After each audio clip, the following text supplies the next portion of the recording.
Hello everyone, मैं अंकुर वाबेले आप सभी का स्वागत करता हूं आपके अपने channel magnet brains Hindi medium पर।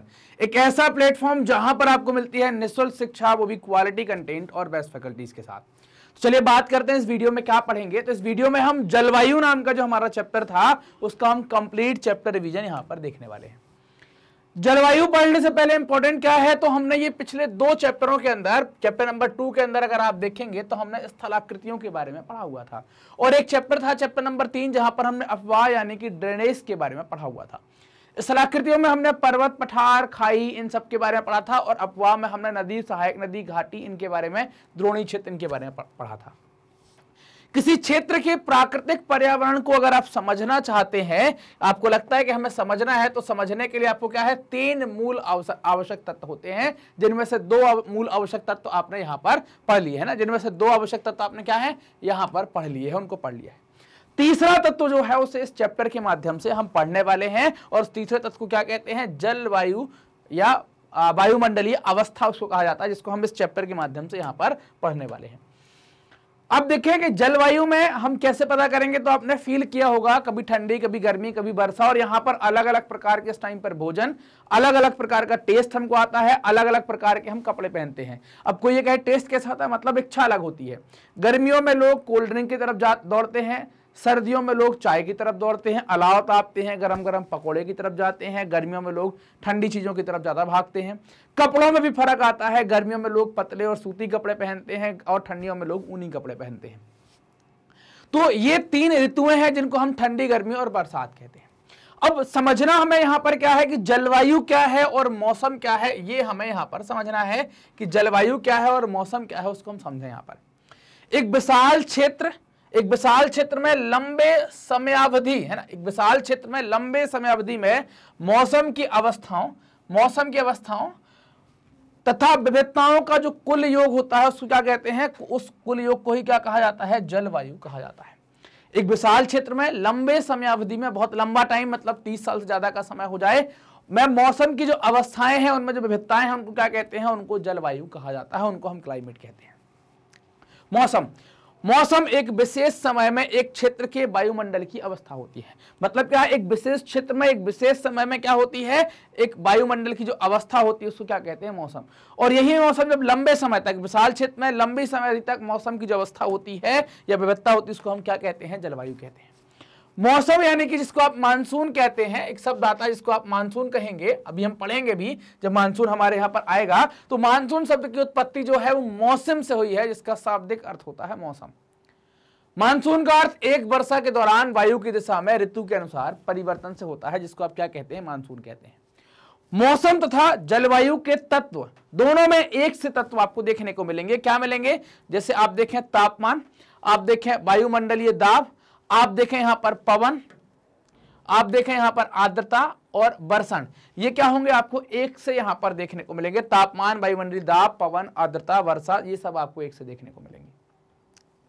यह ध्यान देना होगा कि मौसम की अवस्था प्रायः एक दिन में कई बार बदल सकती है। सुबह मौसम साफ हो सकता है, दोपहर में बादल हो सकते हैं, शाम को वर्षा भी हो सकती है, लेकिन फिर भी कुछ सप्ताह, महीनों तक वायुमंडलीय अवस्था लगभग एक समान ही बनी रहती है। जैसे दिन अगर गर्म, ठंडे हैं, हवादार, शांत हैं, आसमान बादलों से घिरा या साफ है या आर्द्रता है, ये सब कुछ आपको लगातार 1-2 हफ्तों तक देखने को मिल सकता है।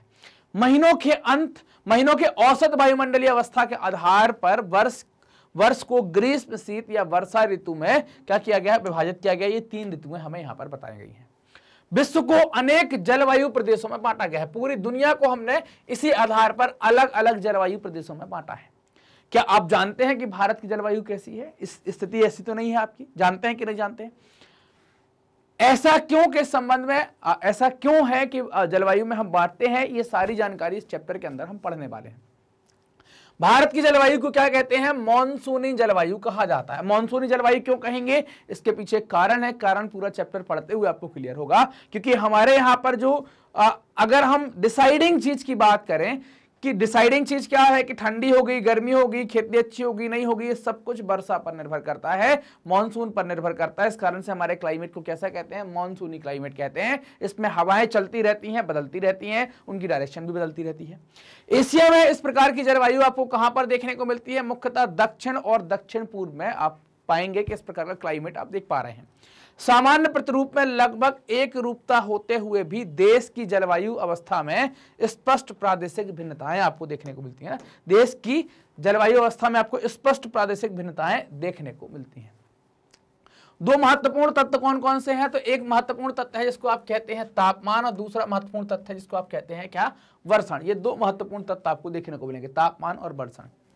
एक स्थान से दूसरे स्थान पर तापमान, अगर आप देखें दोनों में आपको भिन्नताएं देखने को मिलेंगी। एक स्थान से दूसरे स्थान पर जाएंगे तो, और एक मौसम से दूसरे स्थान पर जाएंगे तब भी आप भिन्नताएं देख पाएंगे, चाहे तो आप तापमान की बात करें चाहे तो मौसम की बात करें। एक स्थान से दूसरे स्थान पर वर्षा अलग हो सकती है, तापमान अलग हो सकता है, सेम स्थिति मौसम के बारे में भी हो सकती है। तापमान को अगर आप देखते हैं तो आप पाएंगे कि गर्मियों में राजस्थान के मरुस्थल में टेम्परेचर जो है वो 50 डिग्री तक पहुंच जाता है, जबकि आप देखें जम्मू कश्मीर में ये तापमान गर्मियों के टाइम पर 20 डिग्री तक ही रहता है। गर्मियों के टाइम पर ये 20 डिग्री तक रहता है, तो आप देखें 30 डिग्री का अंतर आप यहां पर देख पा रहे हैं। सर्दियों की रात में जम्मू कश्मीर के द्रास में तापमान -45 तक पहुंचता है, जबकि तिरुवनंतपुरम में यह तापमान कितना आपको देखने को मिलता है? 22 डिग्री। तो जगह के हिसाब से आप यहां पर स्थान के हिसाब से परिवर्तन देख सकते हैं, अलग अलग जगह पर अलग अलग परिवर्तन आपको यहां पर देखने को मिल रहे हैं। थार के मरुस्थल में आप देखें 50 डिग्री सेंटीग्रेड तक टेम्परेचर हो सकता है गर्मियों में, जबकि उसी रात यह टेम्परेचर गिरकर कितना हो सकता है? 15 डिग्री सेंटीग्रेड तक आपको देखने को मिल सकता है। दूसरी ओर केरल और अंडमान निकोबार में दिन और रात के तापमान में ज्यादा अंतर आपको यहां पर देखने को नहीं मिलता, ज्यादा अंतर आप यहां पर नहीं देख पाते हैं। वर्षा की अगर मैं बात करूं तो वर्षण के रूप तथा प्रकार आप देखेंगे कैसे हम, तो वर्षा में कई प्रकार की आपको भिन्नताएं देखने को मिलेंगी, अलग अलग टाइप की भिन्नताएं आप देख पाएंगे। जैसे वर्षण के प्रकार के आधार पर, वर्षण के प्रकार कैसे कि हिमालय में हम देखेंगे और शेष भारत में देखेंगे तो एक वर्षा तो होती है हिम के रूप में, बर्फ के रूप में हो जाएगी, वो केवल आपको हिमालय में देखने को मिलेगी, और एक होती है बूंदों के रूप में, जल के रूप में, वर्षा के रूप में, वो शेष भारत में आप देखें तो वर्षा के प्रकार के रूप में आपको यहां पर भिन्नता देखने को मिल रही है। वर्षा की मात्रा के आधार पर कहीं पर वर्षा ज्यादा, कहीं पर वर्षा कम। अगर आप देखते हैं कि मेघालय में वर्षा आप पाएंगे 400 सेंटीमीटर तक है, जबकि आप लद्दाख और पश्चिमी राजस्थान में देखेंगे तो 10 सेंटीमीटर तक वर्षा हो रही है। तो ये मात्रा के कहीं पर अधिक वर्षा, कहीं पर कम वर्षा हो रही है, तो ये वर्षण की मात्रा के आधार पर आप भिन्नता देख सकते हैं। ऋतुओं के आधार पर देख सकते हैं किस ऋतु में कहां पर वर्षा होती है, तो ऋतुओं के आधार पर आप देखें तो देश के अधिकतर भागों में जो वर्षा है वो जून से सितंबर तक लगभग सभी जगह हो जाती है। Mostly part of the country में जो रेनी सीजन है वो इसी टाइम पर आ जाता है। लेकिन अगर तमिलनाडु के तट पर आप देखें तो यहां पर वर्षा ठंडी के टाइम पर होती है, लौटता हुआ मानसून वर्षा करवाता है जो अक्टूबर और नवंबर में हो पाती है। जो हम रिटर्निंग मानसून की बात करेंगे तो उस टाइम पर हमें इसको पढ़ना भी है, देखना भी है। सामान्य रूप से तटीय क्षेत्रों में तापमान में अंतर आपको क्या मिलेगा? कम मिलेगा। तटीय क्षेत्र क्या है? जो समुद्र के पास लगे क्षेत्र हैं, वहां पर आपको टेम्परेचर वेरिएशन, तापमान में विभिन्नताएं या तापमान में अंतर आपको कम देखने को मिलेगा। आंतरिक भागों में मौसमी या ऋतुनिष्ठ अंतर आपको अधिक मिलेगा। जब देश के अंदर आएंगे तो यहां पर आपको अंतर काफी ज्यादा देखने को मिलेगा। उत्तरी मैदान में वर्षा तो पूर्व से पश्चिम की ओर वर्षा क्या है? घटती जाती है। पूर्व से पश्चिम की ओर वर्षा क्या है? घटती जाती है। ये भिन्नताएं लोगों के जीवन में विविधता लाती हैं। क्या होती है? ये भिन्नताएं लोगों के जीवन में विविधता मतलब वेरिएशंस कई सारे लाएंगी, जो उनके भोजन, वस्त्र और घरों के प्रकार में आपको देखने को मिलेंगी। ठंडियों में ठंडे क्षेत्रों के घर अलग प्रकार के बनेंगे, गर्म क्षेत्रों के घर अलग प्रकार के बनेंगे। आप ही देख लो, हम ठंडे क्षेत्रों में खिड़की, जब हमारे यहाँ ठंडी आती खिड़की विड़की सब बंद कर देते हैं, गर्मियों में खोल देते हैं। तो क्या है, आप हवा को पास होने, ठंडी में खोल दो ना खिड़की, एक बार मजा आ जाएगा आपको। रजाई बिल्कुल एकदम आप समझ लोगे, रजाई फिर क्या कर देगी, अच्छी ठंडी हो रही हो और आप खिड़की दरवाजे खोलकर कूलर चलाकर सो जाओ, फिर देखो आप सुबह क्या होता है, अकड़े मिलोगे ऐसे, 3 लोग लगेंगे उठाने के लिए। तो इसी आधार पर जैसे जहां पर लगातार ठंड रहती है तो घर का प्रकार बदल जाएगा, जहां पर लगातार गर्मी रहती है घर का टाइप बदल जाएगा, लगातार वर्षा होती रहती है घर का प्रकार बदल जाएगा। तो घर के टाइप, उनके रहन सहन, खाने पीने, ये सब कुछ भी डिसाइड करती हैं ऋतुएं, है ना। ऋतुओं के द्वारा ये सब कुछ भी निर्धारित होता है। क्या क्या पढ़ेंगे इस चैप्टर के अंदर? तो इस चैप्टर के अंदर पढ़ेंगे हम जलवायु नियंत्रण, मतलब कि हम क्लाइमेट कंट्रोल पर बात करेंगे।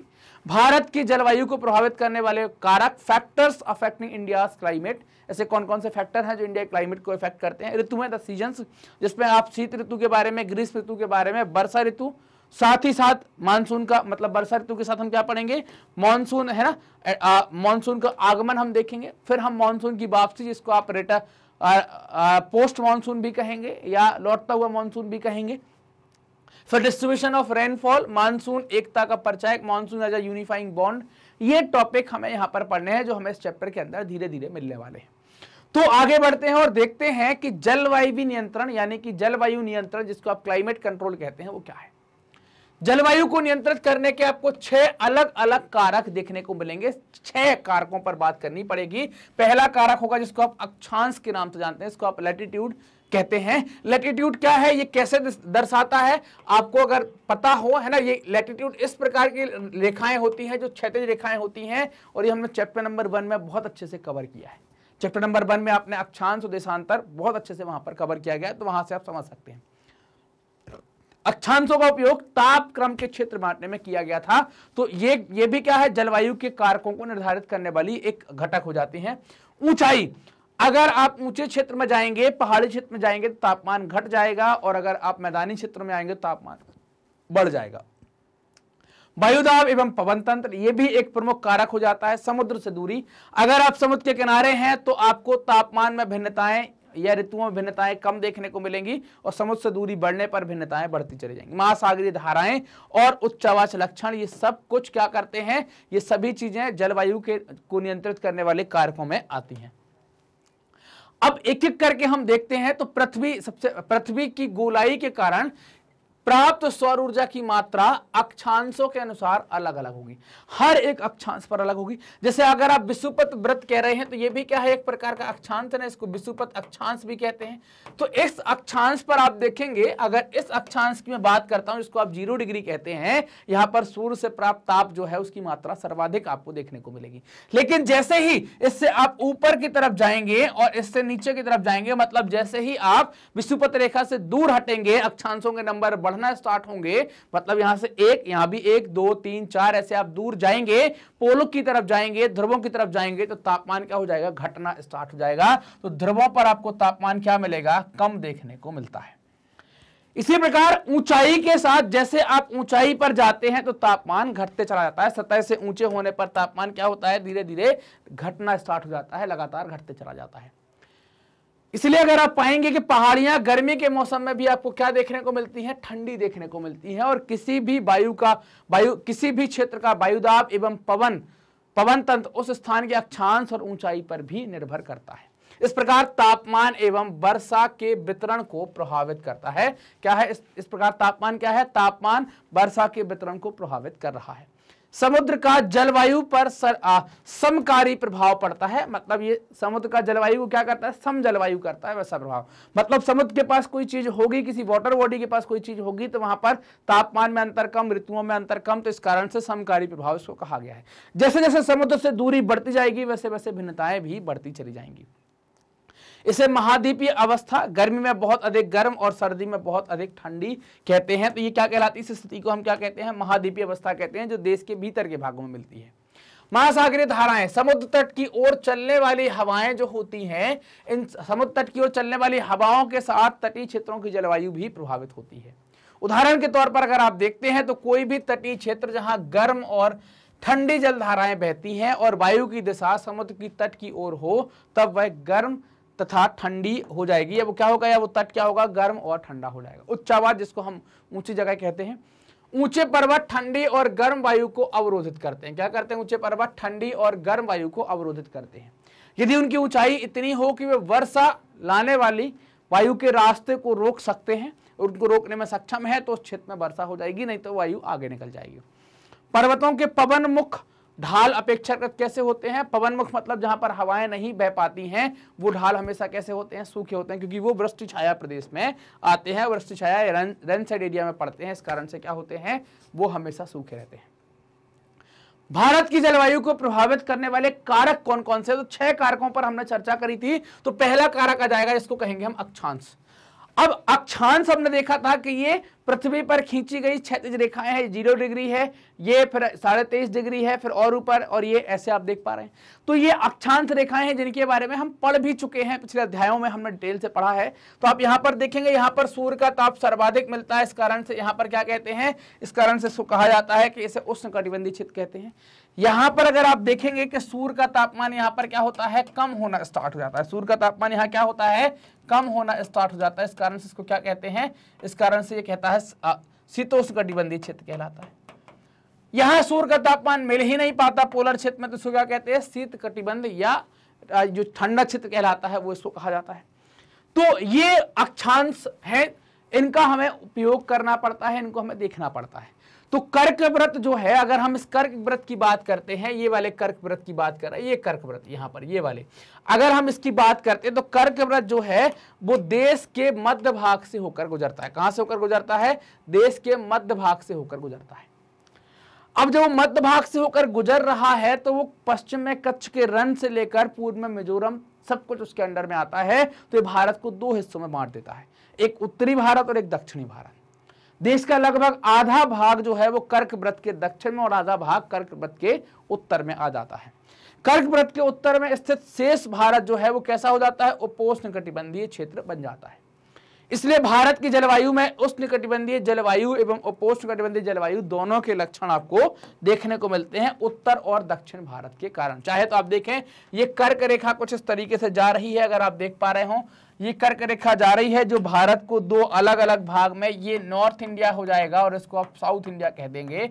यहां पर कर्क रेखा से दूरी बढ़ने पर ठंडी बढ़ेगी, मतलब यहां पर जलवायु कुछ अलग टाइप की, यहां पर जलवायु सम टाइप की। इसी कारण से हमें दोनों प्रकार की जलवायु के लक्षण भारत में देखने को मिल जाते हैं। अगला कारक है जिसको आप ऊंचाई कहते हैं। तो भारत के उत्तर में जो है वो हिमालय पर्वत है, जिसकी औसत ऊंचाई कितनी है, 6000 मीटर है। भारत का तटीय क्षेत्र क्या है, विशाल है और अधिकतम ऊंचाई लगभग आप देखें 30 मीटर है। तटीय क्षेत्र बहुत बड़ा है और ऊंचाई भी बहुत कम है। हिमालय मध्य एशिया से आने वाली ठंडी हवाओं को भारत में आने से रोकता है, जिसके कारण से भारत में वो ठंडी नहीं पड़ पाती जो आप देख पा रहे हैं कहां पर पड़ती है, कि जो मध्य एशिया में पड़ती है ठंडी, उतनी ठंडी यहां पर नहीं हो पाती। इन्हीं पर्वतों के कारण इस क्षेत्र में मध्य एशिया की तुलना में ठंड क्या होती है, कम पड़ती है ठंड, क्योंकि ठंडी हवाएं रोक ली जाती हैं तो ठंड यहां पर अधिक नहीं पड़ती है।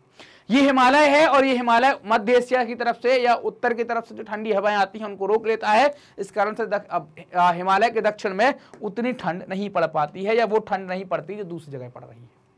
वायुदाब एवं पवन तंत्र, वायुदाब एवं पवन तंत्र की जब आप बात करेंगे तो आप देखेंगे भारत में जलवायु तथा संबंधित मौसमी अवस्थाएं निम्नलिखित वायुमंडलीय अवस्थाओं से संचालित होती हैं। वायुदाब एवं धरातलीय पवनें, ऊपरी वायु परिसंचरण, पश्चिमी चक्रवाती विक्षोभ एवं उष्णकटिबंधीय चक्रवात, इन सबसे क्या होती हैं, ये इनके महत्वपूर्ण घटक होते हैं जिनके कारण से ये संचालित होती हैं। भारत उत्तर पूर्वी व्यापारिक पवनों वाले क्षेत्र में स्थित है। भारत कैसा है, जो नॉर्थ ईस्ट ट्रेड विंड जो फ्लो होती हैं उस क्षेत्र में भारत आता है। ये पवनें उत्तरी गोलार्ध के उपोष्णकटिबंधीय उच्च दाब पेटियों में, कहां पर, उत्तरी गोलार्ध के उपोष्णकटिबंधीय उच्च दाब पेटियों से उत्पन्न होती हैं। ये दक्षिण की ओर बहती कोरियोलिस बल के कारण, एक बल है पृथ्वी के घूर्णन के कारण लगता है, तो उस बल के कारण इनकी दिशा क्या होती है, दाहिनी ओर विक्षेपित हो जाती है और विषुवतीय निम्न दाब वाले क्षेत्रों की ओर ये बहना स्टार्ट कर देती है। क्यों होता है ऐसा? अब इन पवनों में आप देखेंगे नमी की मात्रा बहुत कम होती है। क्यों होती है इन व्यापारिक पवनों में नमी की मात्रा? क्योंकि ये स्थलीय भागों से बहती हैं। कहां बहती हैं? स्थलीय भागों से बहती हैं। इसलिए इन पवनों के द्वारा वर्षा बहुत कम या फिर नहीं ही होती है। इस प्रकार भारत को शुष्क क्षेत्र होना चाहिए, लेकिन भारत ऐसा नहीं है। और ऐसा क्यों नहीं है इसको हम समझते हैं, इसको हम देखते हैं। ये व्यापारिक पवन अगर आप देख पाए, ये व्यापारिक पवनों की बात की जा रही है। तो अब ये चलेंगे कैसे व्यापारिक पवन? तो हमेशा अगर आप देखें चार्ज कैसे चलता है, तो हाई से लो की तरफ चलेगा। तो हमेशा पवनें भी कैसे चलेंगी, हाई से लो की तरफ चलेंगी। चलनी थी इनको ऐसी, लेकिन ये कोरियोलिस बल के कारण कुछ ऐसी मुड़ जाती है। चलना था इनको ऐसे, लेकिन कोरियोलिस बल के कारण कुछ ऐसी मुड़ जाती है। इस तरफ कहां पर, विषुवत रेखा की तरफ, ये विषुवतीय निम्न दाब की तरफ ये बहना स्टार्ट कर देती है। इनको क्या कहते हैं, ये कोरियोलिस बल के कारण होता है। ये ट्रेड विंड है और इसी जोन में भारत आपको कहां देखने को मिलता है, यहां देखने को मिलता है। इसलिए भारत को कहा गया है कि दक्षिण उत्तर पूर्वी व्यापारिक पवनों की इस अवस्था में भारत क्या है, सेट है। कोरियोलिसिस बल क्या है? तो पृथ्वी के घूर्णन के कारण उत्पन्न आभासी बल को क्या कहते हैं? कोरियोलिसिस बल कहते हैं या कोरियोलिस बल कहते हैं। इस बल के कारण पवनें उत्तरी गोलार्ध में दाहिनी ओर और दक्षिणी गोलार्ध में बाईं ओर मुड़ जाती हैं। इसे फेरल का नियम भी कहते हैं। ये आप याद रखना, आपसे एग्जाम में पूछ सकते हैं कि हवाएं किस तरफ मुड़ती हैं, कौन से गोलार्ध में, तो आपको ये बताना पड़ेगा। भारत की वायुदाब एवं पवन तंत्र जो है वो अद्वितीय है। शीत ऋतु में हिमालय के उत्तर में उच्च दाब होता है, हिमालय के उत्तर में उच्च दाब है। इस क्षेत्र में ठंडी शुष्क हवाएं दक्षिण में निम्न दाब वाले महासागरीय क्षेत्र के ऊपर से क्या करती हैं? बहना स्टार्ट कर देती हैं, फ्लो होना स्टार्ट कर देती हैं। और ग्रीष्म ऋतु में आंतरिक एशिया और उत्तर पूर्वी भारत के ऊपर निम्न दाब का क्षेत्र उत्पन्न हो जाता है। इसके कारण से क्या होता है कि गर्मी के दिनों में वायु की दिशा पूरी तरह से परिवर्तित हो जाती है। डायरेक्शन कहां हो जाएगी? पूरी निम्न दाब की तरफ हो जाएगी, क्योंकि निम्न दाब के क्षेत्र कहां हो गया? एशिया और भारत का उत्तर पूर्वी क्षेत्र हो गया। वायु दक्षिण में हिंद महासागर के उच्च दाब वाले क्षेत्र से दक्षिण पूर्वी दिशा में बहते हुए विषुवत वृत्त को पार करके दाहिनी ओर मुड़ती है और भारतीय उपमहाद्वीप की तरफ पहुंचती है ना। और जहां पर ये निम्न दाब का क्षेत्र बना है वहां पर ये पहुंच जाती है, वहां पहुंचती है। इसे हम क्या कहते हैं? इसे हम दक्षिण मानसूनी पवनों के नाम से जानते हैं, दक्षिण पश्चिम मानसूनी पवनों के नाम से इसको जानते हैं। और ये पवनें उष्ण सागरों से या कोष्ण सागरों से नमी ग्रहण करके आती हैं और वो नमी भारत में छोड़ती है। वो नमी जो छोड़ी जाती है वो वर्षा के रूप में छोड़ते हैं। तो भारत में वर्षा कैसे हुई? दक्षिण पश्चिम के कारण हुई। तो इसको क्या कहते हैं हम? दक्षिण पश्चिम मानसूनी हवाएं इनको कहा जाता है। ये बात क्लियर है? यहां तक की ये बात क्लियर है? चलिए फिर हम आगे की बात करते हैं कि आगे हम क्या देखेंगे। तो आगे आप देखें यहां पर कि अब हम ऋतुओं के बारे में बात करने वाले हैं।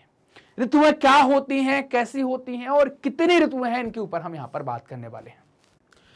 देखो, तो सामान्य तौर पर ऋतुएं कितनी होती हैं? तो आपको 3 ऋतुओं के बारे में जानकारी होगी, गर्मी ऋतु के बारे में, सर्दी के बारे में और वर्षा के बारे में। इन 3 ऋतुओं को आप खास तौर से जानते होंगे। मूल रूप से 3 ऋतुएं होती हैं, फिर इनके अलावा मौसम के आधार पर कुछ आपने 4-5 ऋतुओं को पढ़ा होगा। तो ये 3 ऋतुओं के बारे में हम पढ़ेंगे। मानसूनी जलवायु की विशेषता एक विशिष्ट मौसमी प्रतिरूप होता है। एक ऋतु से दूसरी ऋतु में मौसम की अवस्थाओं में बहुत अधिक परिवर्तन आपको देखने को मिलेगा, ज्यादा परिवर्तन आप देख पाएंगे, विशेष करके आंतरिक भागों में। आंतरिक भागों में क्यों? क्योंकि तटीय क्षेत्रों में अगर हम बात करें, अभी हमने देखा था कि समुद्र क्या करता है? समरूपता लाता है। तो तटीय क्षेत्रों में तापमान में बहुत अधिक भिन्नता नहीं देखने को मिलती है, वहां पर आपको बहुत ज्यादा भिन्नता देखने को नहीं मिलेगी, बहुत ज्यादा अंतर देखने को वहां पर नहीं मिलेगा। यद्यपि यहां वर्षा के प्रारूपों में भिन्नताएं मिल सकती है, वर्षा के तरीकों में आपको भिन्नताएं यहां पर देखने को मिल सकती हैं। भारत में 4 ऋतुओं की बात करते हैं। 4 ऋतुएं कौन सी जाती है? एक तो वर्षा वाली जो है, वर्षा को हम क्या करेंगे? उसको एक तरीके से काउंट कर लेते हैं। देखिए क्या क्या, एक तो शीत ऋतु आ जाएगी, एक ग्रीष्म ऋतु आ जाएगी, और मॉनसून का आगमन एक हो गई, और एक क्या हो जाती है? वापसी का काल हो जाती है। दोनों को हम वर्षा ऋतु में पढ़ते हैं, लेकिन यहाँ पर ये 2 अलग अलग बताए गए हैं। तो ये 4 ऋतुओं के तौर पर हमें बात करनी है। बेसिक तरीके से कितनी ऋतुएं हैं? 3 ही हमें ऋतुएं देखने को मिल रही हैं। शीत ऋतु की बात करें कि शीत ऋतु क्या है, तो उत्तरी भारत में शीत ऋतु कब आरंभ हो जाती है? नवंबर में आरंभ हो जाती है। कब आरंभ हो जाती है? नवंबर में आरंभ हो जाती है। और कब तक चलती है? फरवरी तक चलती है। जब तक आपको ठंड फील होती है तब तक शीत ऋतु रहती है। उत्तरी भाग में दिसंबर और जनवरी सबसे ठंडे होते हैं। कब? कौन कौन से? दिसंबर और जनवरी सबसे ठंडे होते हैं। और तापमान दक्षिण से, जब नीचे से हम ऊपर की तरफ जाते हैं तो तापमान क्या है? घटते चला जाता है। दक्षिण से उत्तर की तरफ जाने पर तापमान धीरे धीरे घटते चला जाता है। पूर्वी तट पर चेन्नई का औसत तापमान 24 डिग्री सेंटीग्रेड से 25 डिग्री सेंटीग्रेड के बीच ही रहता है। ये औसत तापमान है चेन्नई का। जबकि अगर उत्तरी मैदान में आप आते हैं तो यहाँ 10 डिग्री सेंटीग्रेड से 15 डिग्री सेंटीग्रेड के बीच में रहता है। तो आप देख पा रहे हैं कि तापमान घट भी गया है और तापमान में भिन्नता भी आ गई है 5 डिग्री सेंटीग्रेड की। यहां पर आप 1 डिग्री सेंटीग्रेड की भिन्नता देख पा रहे हैं। दिन गर्म और रातें यहां पर क्या होती हैं? ठंडी होती हैं उत्तर के मैदानों में। उत्तर में तुषारपात होता है। तुषारपात क्या कहलाता है? कुछ इस तरीके से होगा, तो इसको क्या कहते हैं? तुषार। हल्की हल्की बर्फ गिरना, ऐसे कुछ पेड़ों की पत्तियों के ऊपर बर्फ जमी देखना, उसको तुषारपात। और हिमालय के ऊपरी ढालों में आपको क्या देखने को मिलेगा? हिमपात देखने को मिलेगा। हिमालय के उत्तरी भागों में आप हिमपात देख पाएंगे। इस ऋतु में देश के उत्तर पूर्वी व्यापारिक, देश में क्या होती हैं? उत्तर पूर्वी व्यापारिक पवनें बहती हैं। कौन सी? ये वाली, जिनको हमने अभी मैप में देखा हुआ था, आपने देखा था गोले में, तो ये उत्तर पूर्वी व्यापारिक पवनें बहती हैं। ये क्या है? स्थल से समुद्र की ओर बहती हैं। कैसे? स्थल से समुद्र की ओर बहती हैं। इसलिए यहाँ का मौसम कैसा रहता है? भारत का शुष्क मौसम रहता है। इन पवनों के कारण कुछ मात्रा में वर्षा होती है, क्योंकि अब जब ये स्थल पर बह रही हैं तो नमी नहीं ले पाएंगी, लेकिन कहीं से ये नमी ले लें, कोई तालाब के पास से निकल गई, कोई समुद्र के किनारे से निकल गई तो नमी ले लेंगी, तो कुछ इलाकों में ये वर्षा करा देंगी। खास तौर से आप देखें तमिलनाडु के तट पर इन्हीं के कारण वर्षा हो पाती है, क्योंकि जब जो उत्तर पूर्व से लौटती हैं तो बंगाली खाड़ियां कुछ जल ग्रहण कर लेती हैं और वो वर्षा करा देती हैं। कहां पर? कोरोमंडल तट पर। देश के उत्तरी भाग में एक कमजोर उच्च दाब का क्षेत्र बन जाता है, जिसमें हल्की पवनें इस क्षेत्र से बाहर की तरफ जाने लगती हैं। ये अगर आप उच्च दाब देखेंगे तो उच्च दाब में पवनें क्या हो रही हैं? बाहर की तरफ कुछ इस तरीके से जाएंगी। और अगर निम्न दाब बन जाएगा तो निम्न दाब में पवनें क्या होंगी? अंदर की तरफ आएंगी और बाद में जाकर बादल बनते आपको ऐसे देखने को मिलेंगे। इससे बादल बनेंगे और निम्न दाब में ही आपको क्या होगी? खास तौर से वर्षा भी देखने को मिल सकती है। उच्चावास से प्रभावित होकर ये पवनें पश्चिम और उत्तर पश्चिम में गंगा की घाटी में बहना स्टार्ट करती हैं। जो गंगा की वैली है, वैली ऑफ गंगा है, वहां पर बहती हैं। और सामान्यतः इस मौसम में आसमान आपको साफ, तापमान और आर्द्रता कम एवं पवनें शिथिल तथा परिवर्तित होती हैं। ये सब कुछ आपको वहां पर देखने को मिलेगा। शीत ऋतु में उत्तरी मैदानों में पश्चिम एवं उत्तर पश्चिम से चक्रवाती विक्षोभ, जिसको हम क्या कहें? साइक्लोनिक डिस्टरबेंस, तो चक्रवाती विक्षोभ का अंतर्वाद विशेष लक्षण आपको देखने को मिलेगा। यह कम दाब वाली प्रणाली है ना, यह कम दाब वाली प्रणाली भूमध्य सागर एवं पश्चिमी एशिया के ऊपर उत्पन्न होती है। भूमध्य सागर और पश्चिमी एशिया के ऊपर उत्पन्न होती है तथा पश्चिमी पवनों के साथ भारत में प्रवेश करती है। पश्चिम से जो पवनें आती हैं उनके साथ भारत में प्रवेश करेगी, तो इसके कारण से शीतकाल में मैदानों में क्या होती है? वर्षा होती है। पर्वतों पर हिमपात होगा, जिसकी उस समय बहुत ज्यादा आवश्यकता होती है। वहां की फसलों के लिए जो बागानी फसलें होती हैं तो हिमपात होगा, बाकी के मैदानों में वर्षा होगी। यद्यपि शीतकाल में वर्षा, जिसे आप क्या करते हैं, स्थानीय तौर पर इसे महावट के नाम से जाना जाता है, कि कुल मात्रा बहुत कम होती है, लेकिन ये फसलों के लिए महत्वपूर्ण बहुत होती है। और अलग अलग जगह पर, अलग अलग स्थान पर इसको अलग अलग नाम दिए गए हैं। प्रायद्वीपीय भाग में शीत ऋतु जो है वो स्पष्ट नहीं होती है। प्रायद्वीपीय भाग में आप ये नहीं पता कर सकते कब गर्मी है कब ठंडी है, स्पष्ट आपको देखने को नहीं मिलेगी, थोड़ा बहुत टेम्परेचर वेरिएशन होगा। समुद्री पवनों के प्रभाव के कारण शीत ऋतु में यहां भी तापमान के प्रारूप में ना के बराबर है ना, बहुत ना के बराबर आपको क्या होगा? यहां पर परिवर्तन देखने को मिलेगा, बहुत कम। ग्रीष्म ऋतु क्या है? सूर्य के उत्तर की ओर आभासी गति के कारण, क्या है? आभासी गति के कारण भूमंडलीय ताप पट्टी क्या होती है? उत्तर की ओर खिसक जाती है। मार्च से मई तक भारत में ग्रीष्म ऋतु रहती है। मार्च से मई तक भारत में क्या रहती है? ग्रीष्म ऋतु रहती है। ताप पट्टी के स्थानांतरण के प्रभाव का पता है ना, ताप पट्टी के स्थानांतरण के प्रभाव का पता विभिन्न अक्षांशों पर मार्च से मई तक है ना, विभिन्न अक्षांशों पर मार्च से मई के दौरान रिकॉर्ड किए गए तापमान को देखकर आप ये अंदाजा यहां पर लगा सकते हैं, या ये आप यहां पर एनालिसिस कर सकते हैं कि ये तापमान बदले हैं, मतलब क्या है? यहां पर गर्मी आपको देखने को मिलेगी।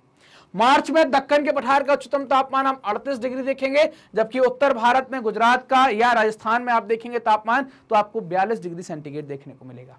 मई में देश के उत्तर पश्चिमी भागों का तापमान आपको 45 डिग्री सेंटीग्रेड तक देखने को मिल सकता है, तो अंदाजा लगा सकते हैं कि आप गर्मी की ऋतु आ गई है। प्रायद्वीपीय भारत में समुद्री प्रभाव के कारण तापमान हमेशा कम रहता है, वहां पर इतना वेरिएशन आप नहीं देख पाते हैं। देश के उत्तरी भागों में ग्रीष्म काल में तापमान में क्या होती है? वृद्धि होती है और वायुदाब क्या होता है? कम। जैसे जैसे हवा गर्म होगी तो गर्म होकर ऊपर उठेगी, तो यहां पर जो जगह खाली हो गई है तो क्या होगा? वायुदाब क्या होता चला जाएगा? वायुदाब में कमी आएगी। मई के अंत में उत्तर पश्चिम में थार के रेगिस्तान में पूर्व एवं दक्षिण पूर्व में पटना तथा छोटा नागपुर पठार तक एक कम दाब का लंबवत क्षेत्र बन जाता है। कहां से? थार के रेगिस्तान से लेकर और कहां तक? छोटा नागपुर के पठार तक।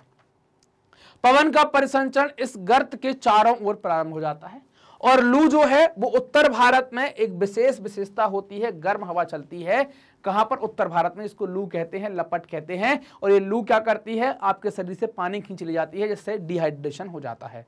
धूल भरी गर्म और शुष्क पवनें होती हैं जो दिन के समय भारत के उत्तर और उत्तर पश्चिमी क्षेत्रों में चलती हैं। ये मई महीने के दौरान सामान्यतः धूल भरी आंधियां में परिवर्तित हो जाती है, धूल भरी आंधियां हमें देखने को मिलती हैं। ये आंधियां अस्थायी रूप से आराम पहुंचाती, क्योंकि तापमान को ये कम कर देती हैं और अपने साथ ठंडे समीर और हल्की वर्षा लेकर आती हैं।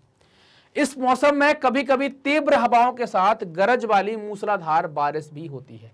इसके साथ प्रायः हिमवृष्टि भी होती है ना। क्या देख सकते हैं आप? हिमवृष्टि मतलब आपको थोड़ी थोड़ी जो हिम की चीजें हैं, बर्फ वाली चीजें हैं, वो भी देखने को मिल सकती हैं। बैसाख के महीने में होने वाली इस वर्षा को क्या कहते हैं? बैसाख के महीने में पश्चिम बंगाल में इसको काल बैसाखी के नाम से जानते हैं।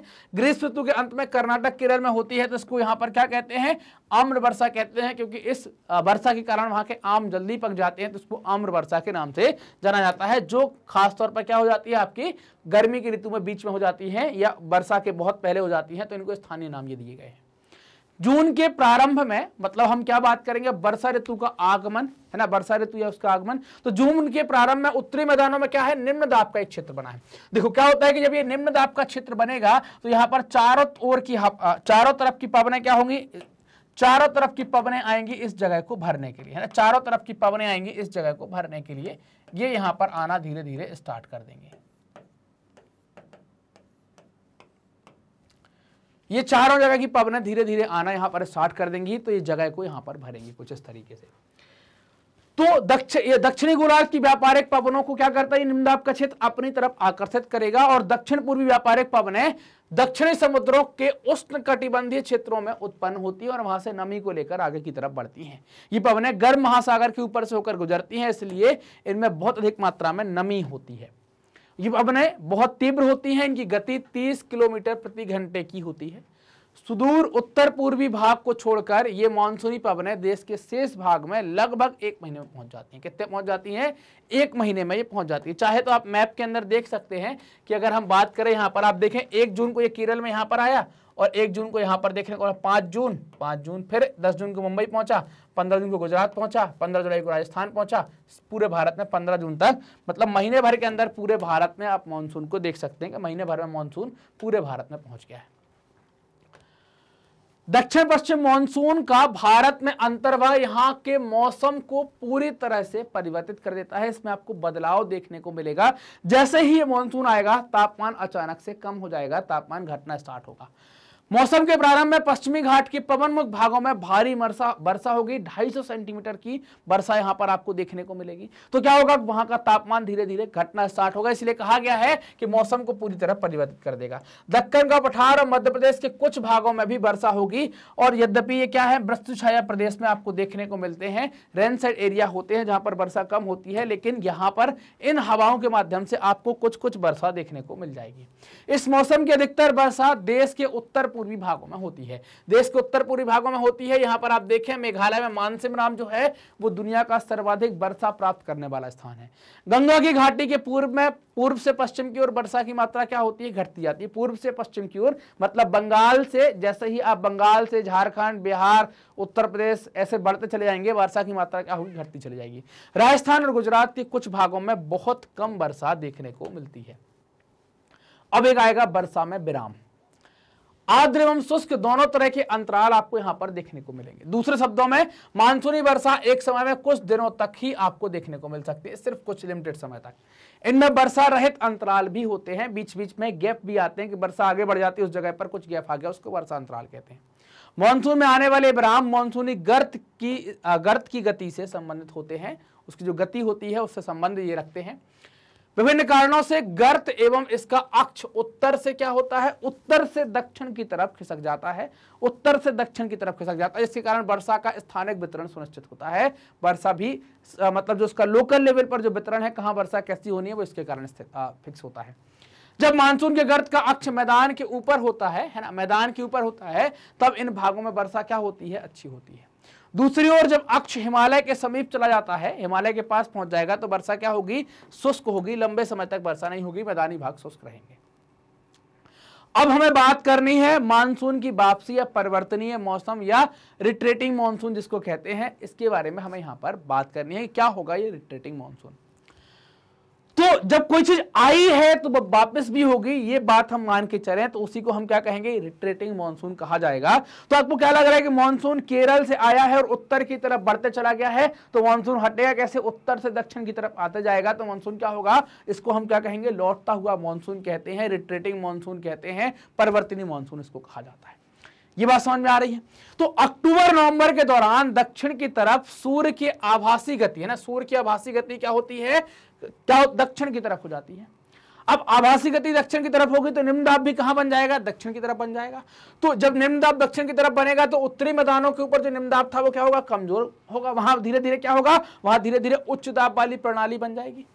उच्च दाब वाली प्रणाली बनेगी तो उच्च दाब की प्रणाली मतलब क्या है, वहां से हवाएं दूर की तरफ हटेंगी, और निम्न दाब का मतलब क्या है, वहां हवाएं आएंगी। तो जब ये उच्च दाब का बन जाएगा तो वहां से हवाएं दूर हटने लगेंगी, तो दक्षिण पश्चिम मानसून भी क्या होगा, यहां पर शिथिल पड़ जाएगा और धीरे धीरे पीछे हटने लगेगा, पीछे की तरफ जाने लगेगा। अक्टूबर के प्रारंभ में मानसूनी पवनें उत्तर के मैदानों से क्या होंगी, हट जाएंगी, वहां से अलग हो जाएंगी, उनकी डायरेक्शन वहां पर बदल जाएगी। अक्टूबर एवं नवंबर का महीना गर्म वर्षा ऋतु से शीत ऋतु में परिवर्तित होने का काल होता है। इसको ट्रांजिशन पीरियड कह सकते हैं। गर्मी और वर्षा ऋतु से कहां बदलता है, ठंडी में बदलता है।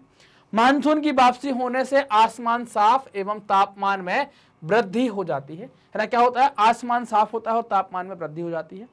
दिन का तापमान उच्च होता है। दिन का तापमान कैसा देखने को मिलेगा, उच्च देखने को मिलेगा, जबकि रातें आपको ठंडी देखने को मिलेंगी और सुहावरी देखने को मिलेगी। स्थल भी अभी क्या है, जो जगह है, जमीन है, वो भी थोड़ी सी आर्द्र गर्म देखने को मिलेगी। इसे सामान्यतः क्या कहते हैं, आर्द्र होगी तो उसको क्या कहते हैं, उसको कुंवार की उमस कहा जाता है। और अक्टूबर के उत्तरार्ध में विशेषकर उत्तरी भारत में तापमान तेजी से धीरे धीरे गिरने लगता है, तो उमस रहती है, उसको क्या कहते हैं, उसे कुंवार की उमस के नाम से जाना जाता है। नवंबर के प्रारंभ में उत्तर पश्चिम भारत के ऊपर क्या होता है, निम्न दाब वाली अवस्था बंगाल की खाड़ी पर स्थानांतरित हो जाती है। जो उत्तर पश्चिम में निम्न दाब था वो स्थानांतरित होकर कहां चली गई, बंगाल की खाड़ी की तरफ चली गई। तो हवाएं कहां जाएंगी, निम्न दाब की तरफ जाएंगी, उच्च दाब से निम्न दाब की तरफ जाएंगी।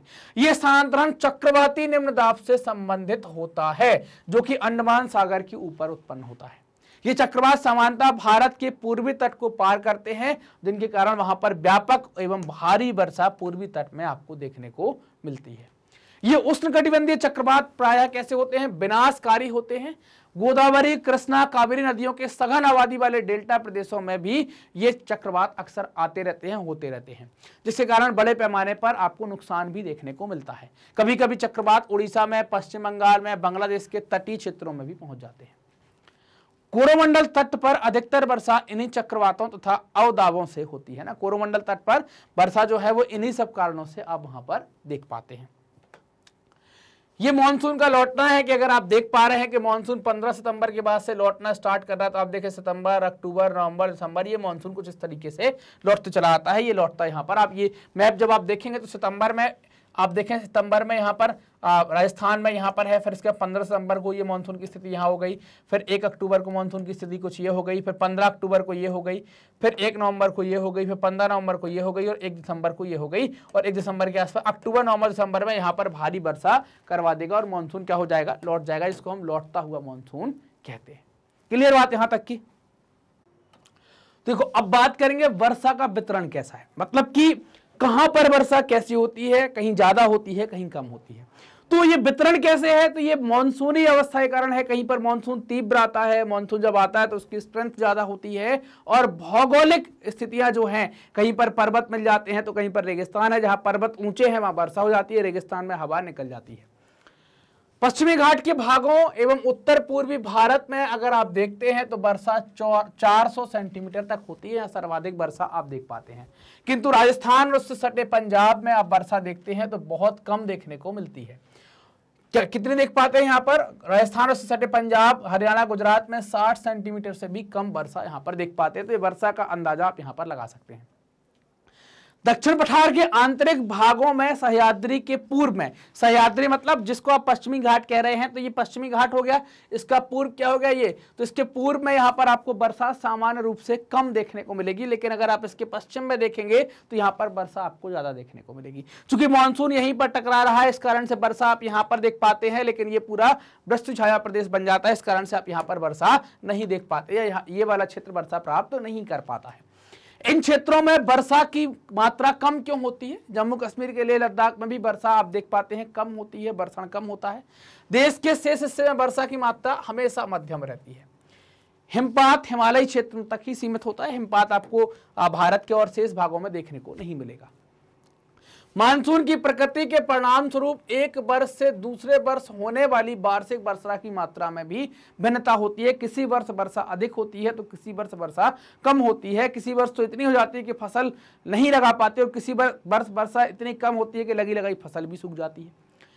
वर्षा की विषमता निम्न वर्षा वाले क्षेत्र जैसे राजस्थान, गुजरात है ना, और कुछ भाग और पश्चिमी घाट के वृष्टिछाया प्रदेशों में आपको अधिक देखने को मिलती है, क्योंकि वर्षा यहाँ पर वैसे ही कम हो रही है। जब और कम होगी तो यहाँ पर दिक्कत हो जाएगी। और ये क्षेत्र में लोगों की टेंडेंसी कैसी है कि वर्षा कम होती है लेकिन थोड़ी सी भी ज्यादा हो गई तो भी दिक्कत हो जाती है। तो यहाँ पर आपको भिन्नताएं ज्यादा देखने को मिलती हैं। अतः अधिक वर्षा वाले क्षेत्रों में बाढ़ें आती हैं, जबकि निम्न वर्षा वाले क्षेत्रों में सूखा पड़ जाता है। दोनों ही नुकसान का कारण बनते हैं। अब एक बात की जाती है कि मानसून जो है वो एकता का परिचायक है। एकता का परिचायक कैसे है? ये पूरे देश को एकता के सूत्र में बांधता है।